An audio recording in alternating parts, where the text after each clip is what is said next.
Welcome back to the Counting of the Omer.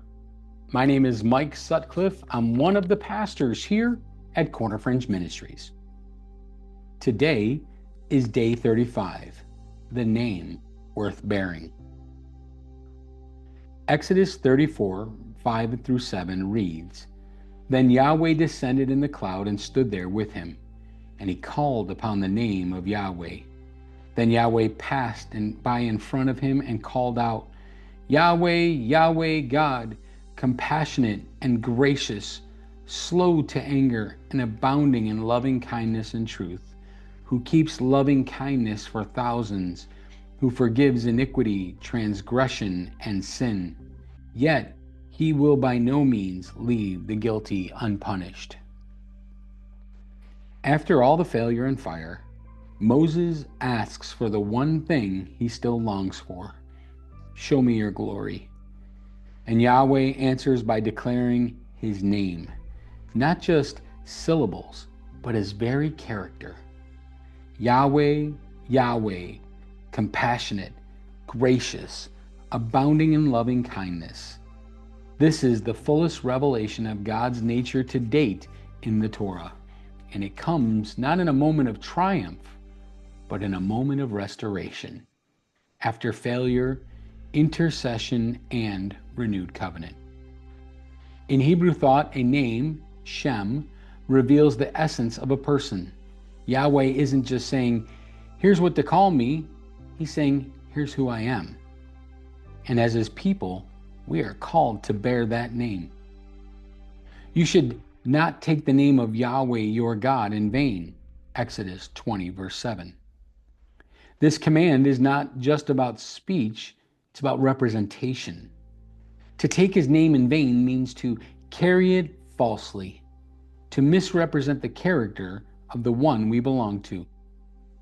But when his name is written on our hearts, we are invited to live in a way that reflects his glory, mercy, and truth, not just in worship, but in word, action, and love. Through Yeshua, this calling is fulfilled and deepened. He bears the Father's name perfectly and places the name upon us. Now we too are called to walk in it. The longer you walk with God, the more you realize this isn't just about being delivered. It's about being transformed into someone who bears his name well.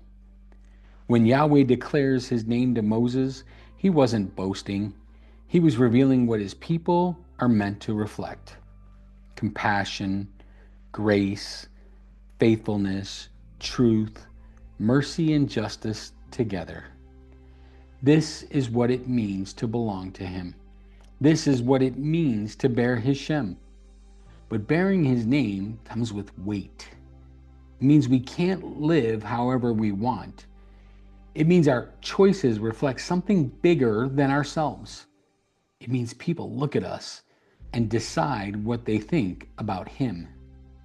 That's why the refining fire matters, because he's not just changing your behavior, he's shaping your character to match his. And if that feels overwhelming, remember, Yeshua bears the name for us and with us. In him, we are not only forgiven, we are empowered to walk worthy of the calling we've received. So today, don't just carry your own name, carry his. And let your life become a living witness to the name above all names. Let me ask you a question.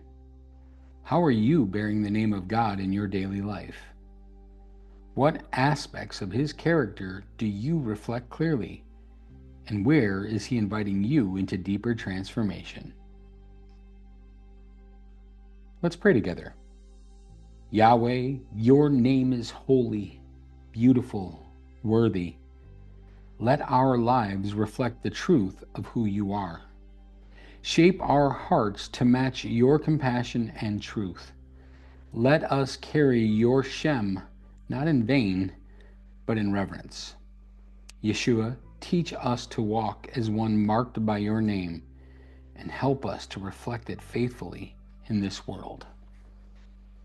Well, friends, Thank you for joining me again for today's counting of the Omer. Yes, I hope it was a blessing to you, and if it was, please share it with a friend today. And I hope that you'll join me tomorrow for day 36.